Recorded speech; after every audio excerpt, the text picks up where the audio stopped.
Alors, toujours en direct du Forum Handicap Citoyen, il est maintenant question d'art et d'handicap, que je suis accompagnée d'une belle brochette de dames. Je vous demanderai de vous présenter et de me dire, dans le fond, pour qui vous travaillez, ce que vous faites rapidement. Et après, on va commencer un petit débat sur cette question.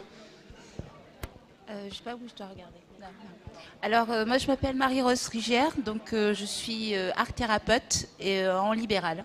Parfait. Donc, je suis Zélia, je travaille au CREAM, qui est une association de créativité handicap mental. C'est-à-dire qu'on mène des projets dans l'art, que ce soit peinture, sculpture, théâtre, danse, etc., avec des personnes handicapées mentales. Bonjour, je suis Laurie, donc je suis bénévole au CREAM pour la même association en fait, que Zélia vient de présenter. Bonjour, je m'appelle Fatima, je suis animatrice bénévole à l'association Art et Révélation. Donc, je vais vous présenter ma responsable, qui est la présidente de cette association, pour vous en parler un peu plus. Bonjour, je suis Isabelle, la présidente de l'association. Nous sommes une association d'artistes bénévoles et surtout amateurs de l'art. Et notre désir, c'est de le faire partager avec le plus grand nombre de personnes possible. Voilà. Donc, vous travaillez toutes dans le milieu de l'art et vous êtes en contact avec des personnes handicapées. Quel est l'apport, selon vous, de l'art pour ces personnes, soit dans leur développement social ou qu'est-ce que ça leur apporte dans leur vie quotidienne, si quelqu'un veut se lancer? Tout d'abord, en fait, je pense que dans la conscience collective, donc l'art est un moyen justement d'expression. Et généralement, pour les personnes qui sont atteintes d'un handicap qui soit à la fois physique et mental, et pour apporter une précision, l'art-thérapie est un soin psychique est un soin psychique. Et donc, je pense, je ne peux pas répondre à la place des patients, parce que pour chaque personne, comme chaque personne est unique, comme nous, on a une manière d'appréhender une œuvre qui est différente selon les personnes, je pense que l'apport de l'art, suivant les gens qui participent aux ateliers, est complètement différente. Et pour ma part, en fait, je propose et je me suis lancée dans ce métier d'art-thérapie car je trouve que l'art, pour moi, est un moyen de pouvoir s'exprimer. Voilà. Qu'est-ce que vous en pensez du côté du CREAM? Alors, je dirais que du côté du CREAM, c'est plutôt développer la créativité, donc découvrir les talents des personnes en situation de handicap au même titre que les personnes ordinaires, on va dire. Et la ligne conductrice, c'est également l'insertion professionnelle, c'est-à-dire que ce sont de vrais artistes qui vont développer leurs compétences artistiques au sein du CREAM au travers d'ateliers menés, et ça c'est la particularité, par des artistes professionnels en fait.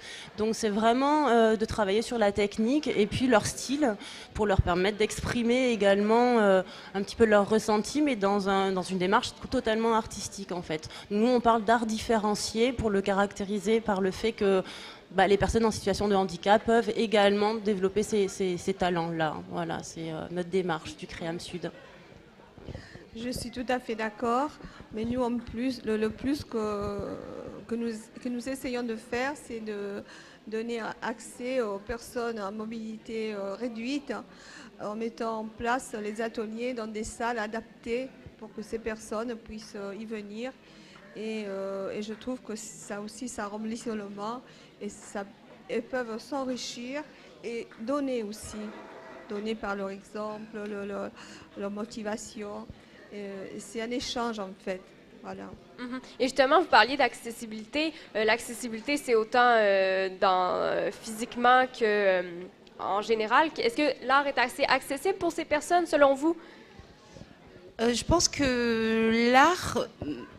Après, c'est assez vague quand même, parce que l'art est accessible dans le sens d'art-thérapie, parce que justement, j'aimerais mettre une réserve, parce que Donc l'art-thérapie, c'est vraiment, l'art est un moyen pour pouvoir justement accéder aux soins de ces personnes. Comme je disais tout à l'heure, c'est vraiment un soin psychique.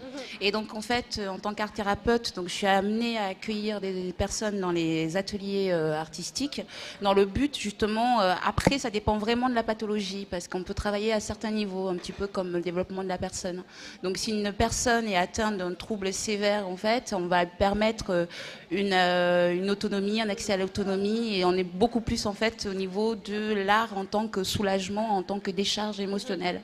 Ensuite, quand une personne est dans une institution et qu'elle est stabilisée, c'est-à-dire qu'elle est accompagnée déjà au préalable avec des psychologues et des psychothérapeutes. Donc l'art est un moyen justement pour pouvoir lui permettre de développer certains potentiels. Pas dans le sens d'en faire un artiste, mais justement dans le sens de pouvoir le valoriser et d'amener une certaine estime d'elle-même. Et dans un atelier d'art-thérapie, on n'a pas besoin de savoir dessiner. Le but principal même, c'est dans un premier temps se faire plaisir et de pouvoir exprimer ses émotions.